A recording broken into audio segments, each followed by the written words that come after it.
के वीज़े आ रहे थे। तो ये सीन हुआ जब उन्होंने रूट काज पे देखा तो उन्होंने देखा back to my YouTube channel. यार बड़े दिनों से मेरी कोशिश थी कि मैं वीडियो बनाऊं जो ऑस्ट्रेलिया की नई पॉलिसी से आएँ, लेकिन खैर टाइम नहीं मिल रहा था।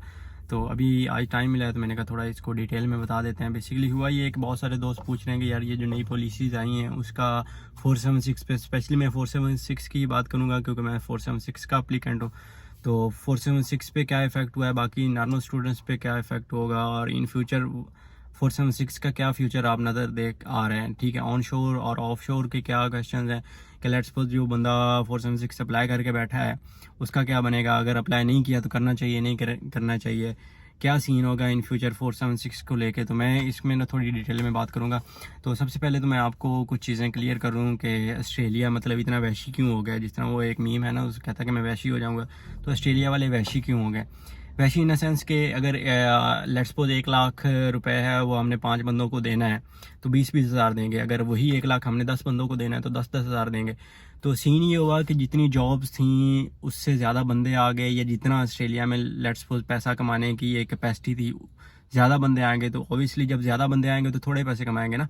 तो जब भी एक चीज़ है वो अगर 10 बंदे खा सकते हैं और उसी चीज़ को खाने के लिए 20 बंदे आ जाएंगे तो बंदे ऑब्वियसली थोड़ा थोड़ा खाएंगे। जहाँ 10 बंदे पेट भर के खा सकते थे अभी 20 बंदे उसको थोड़ा थोड़ा खाएंगे।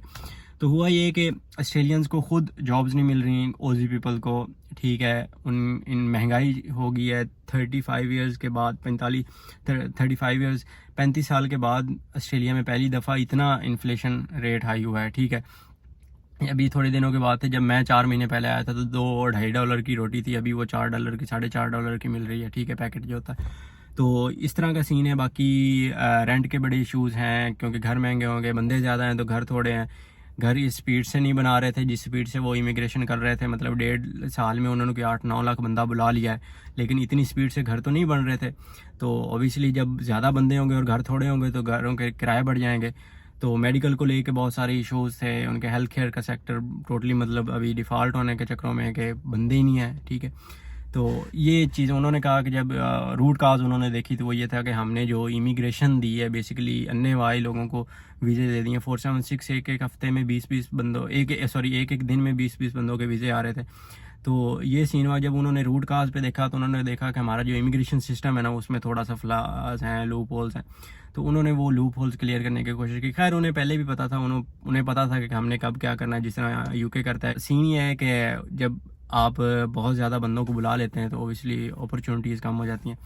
तो जब उन्होंने रूट काज देखी तो उन्होंने कहा कि इमिग्रेशन में लूप होल्स हैं। उन्होंने देखा कि जो सीन है वो, सबसे पहले तो मैं आपको बताऊं कि उन्होंने क्या बोला है कि जो बंदा टीआर पे है ना, टीआर टेम्परेरी रेजिडेंस 2 तरह की होती है। लाइक जिस तरह हम डायरेक्ट टेम्परेरी रेजिडेंस पे हैं, ठीक है, जिस तरह टीआर होती है ना, तो हम डायरेक्ट पाकिस्तान से टीआर पे आ गए। कुछ यहाँ स्टूडेंट्स डिग्री करते हैं और उसके बाद उन्हें पीएसडब्ल्यू, यूके में पीएसडब्ल्यू कहते हैं, यहाँ टीआर कहते हैं कि पोस्ट स्टडी वर्क वीज़ा जो होता है वो मिलता है। तो वो उन्होंने कहा कि जब एक बंदा टीआर पे आ जाएगा ना वो दोबारा स्टूडेंट पे नहीं आएगा। ठीक है, स्टूडेंट पे आ जाएगा लेकिन बहुत ज़्यादा मुश्किल इन अ सेंस। वो उन्होंने बड़ी एक ना स्टेटमेंट दी है कि हम उसको इस सिनेरियो में दोबारा स्टूडेंट देंगे कि वो तकरीबन नामुमकिन है। नामुमकिन है ना, लोग उसमें बड़ा पॉजिटिव होकर सोचने की कोशिश करते हैं कि ना अकॉर्डिंग टू डिग्री होनी चाहिए, हायर डिग्री होनी चाहिए, बड़ी यूनिवर्सिटी होनी चाहिए तो स्टूडेंट मिल जाएगा।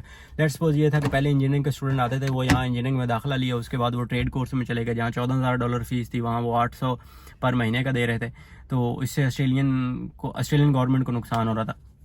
तो इस तरह का कोई सीन नहीं होना। अभी जो बंदा जिस डिग्री का बंदा है ना उसी डिग्री में वो एडमिशन ले सकता है और उसी डिग्री में उनको एडमिशन दिया जाएगा, ये ऑस्ट्रेलिया ने क्लियर बोल दिया। उसके बाद ये है कि जनाब 476 का उन्होंने जो पूरे 99 पेजेस में सिर्फ एक वीज़ा है जिसको उन्होंने मतलब नोट करके कहा है कि 476 will be abolished. 476 in future ख़त्म हो रहा है, उसकी जगह पे 2 नए वीज़े आ रहे हैं। वो उन्होंने बोला है कि एक पोस्ट ग्रेजुएट वीज़ा है और एक vocational education like something diploma skilled का। तो जो बंदे पहले high degree let's suppose masters करने के लिए आते हैं तो मास्टर्स की बाद एक वीज़ा वो उसके देंगे। ठीक है, और एक वो जो स्किल्ड जिस तरह कोई प्लम्बर आता है या कारपेंटर आता है तो उस लिहाज से जो बंदा जिसके पास जो डिप्लोमा होगा उस लिहाज से उसको वो 2 वीज़े इशू कर रहे हैं 476 की जगह पे। इसके दूसरा ये है कि यार 476 का फ्यूचर इन अ सेंस जो लोग मुझसे क्वेश्चन करते हैं या जो मुझे पर्सनली फील हो रहा है 476 वाले जो ऑन शोर है, मैं पहले उनकी बात कर रहा हूँ। 476 के जो ऑन शोर बंदे बैठे हैं वो मैक्सिमम ये कर सकते हैं कि 1.5 साल के अंदर वो अपनी स्किल असेसमेंट करवा के रख लें, मैक्सिमम पीटी में जितना पॉइंट ले सकते हैं वो ले लें। इसके अलावा उनके पास कोई ऐसी चीज़ नहीं है कि जो मैं आपको बोलूँ कि ना मतलब 476 वाला तो आगे टिकने वाला है, ठीक है। कोई खुश फहमी में रहना चाहता है तो रह ले, नो इशू, मुझे कोई फ़र्क नहीं पड़ता। खैर क्योंकि किसी को झूठ बोल के अगर आप ये कहना कि मतलब यार मैं आपको झूठी तसल्लियाँ दी और 1.5 साल बाद आपके पास ना पैसा हो और ना पीआर हो, तो मुझे ये चीज़ समझ नहीं आती, ठीक है। 1.5 साल में वो अच्छी बात ये है कि वो टका के पैसे पे फोकस करे और साथ में अपनी स्किल असेसमेंट करवा के रख ले। अगर उसका 491 का कहीं से नॉमिनेशन आता है तो वेल एंड गुड है, ठीक है। 8/8 ले ले ना, 8/9 ले ले, पीटी में सबसे अच्छा स्कोर कर ले, आइल्स में सबसे अच्छा स्कोर कर ले, जो मर्जी कर ले। 491 का नॉमिनेशन आता है तो वेल एंड गुड है। अगर लेट्स सपोज नहीं आता और वो इस चक्रों में रीजनल एरियाज में या छोटे सिटीज में जाता है कि मेरा कल को 491 आ जाएगा, अगर ना आया तो 1.5 साल बाद ना उसके पास पैसा होगा, ना 491 होगा और ना वो आगे स्टूडेंट पे जा सकेगा, जो मैंने आपको पहले बताया। तो एट द एंड क्या होगा, वो बैक टू द होम, ठीक है। तो बेहतर ये जो मुझे फील होता है वो ये है कि 476 वाले स्टिल जो हैं वो पैसे पे फोकस करें, इतने पैसे इकट्ठे करें कि वो अगले 2 ऑप्शंस जो मैं आपको बताने जा रहा हूँ वो उस पर कम से कम कुछ ना कुछ कर सकें। पहला ऑप्शन ये है कि आप अपनी बेस पे स्किल असेसमेंट तो करवा के रख ली, उसको साइड पे कर देना।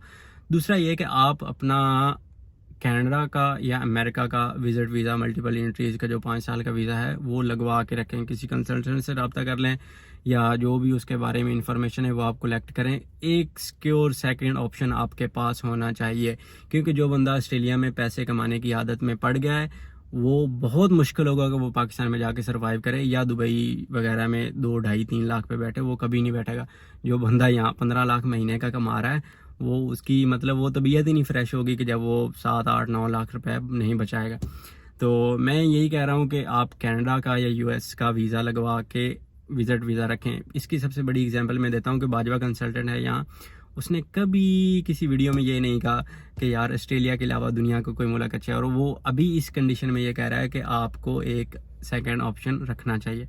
दूसरा ये 476 वालों का इलाज ये है कि वो शादी कर सकते हैं और शादी करके अपनी स्पाउस को विद इन 476 के ड्यूरेशन के अंदर बुला के उसका स्टूडेंट अप्लाई करवा के फिर उसके सब्सिक्वेंट इंटरेंट पे चले जाएं। ये भी एक मुश्किल केस है। अगर होम अफेयर्स ने कुछ इश्यूज़ कर दिए तो पहली बात उसका स्टूडेंट ना डला और दूसरी बात आपको सब्सिक्वेंट इंटरेंट ना मिला, तो इसमें भी इश्यूज़ हैं। खैर अभी मैंने आपको पिछली वीडियो में बताया था कि मैं इमिग्रेशन कंसल्टेंट नहीं हूँ, लेकिन जो मुझे उस डॉक्यूमेंट से जो उनका एक टोन जो नज़र आ रही थी ना वो ये थी कि उन्होंने अपने घर में से बंदे निकालने ही निकालने, ठीक है।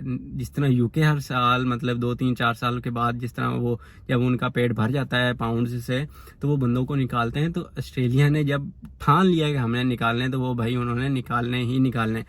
तो इसमें से बहुत सारे बंदे आ रहे हैं, स्टूडेंट्स सबसे ज़्यादा आ रहे हैं जो मतलब हॉलीडे वीज़ाज पे थे, कोरोना जो वीज़ा थे 2-2 साल के, बहुत सारे मसले मसाले। लेकिन मैं फ़िलहाल 476 की बात कर रहा हूँ, वो ये कि ये 2 चीज़ें आप देखें, या यूएस कनाडा के वीज़ा लगवा के रखें या फिर शादी वाला ऑप्शन है, और स्किल असेसमेंट तो आप करवा के रखें। नॉमिनेशन आ गई तो वेल एंड गुड।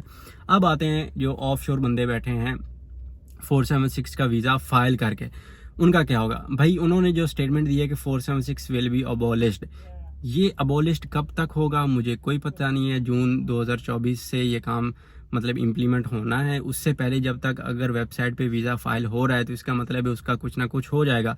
अगर बैकलॉग में चला गया तो अक्टूबर 2019 वाले एक बंदे को मैं जानता हूँ जिसने 476 डाला हुआ है और उसका अभी तक वीज़ा नहीं आया।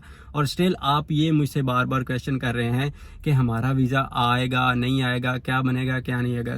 अक्टूबर 2019 वाले बंदे का 476 अभी तक नहीं लगा और मेरा सितंबर 2022 का अप्लाई था, ठीक है। ये तो आपको थोड़ी भी सी समझ आ जानी चाहिए।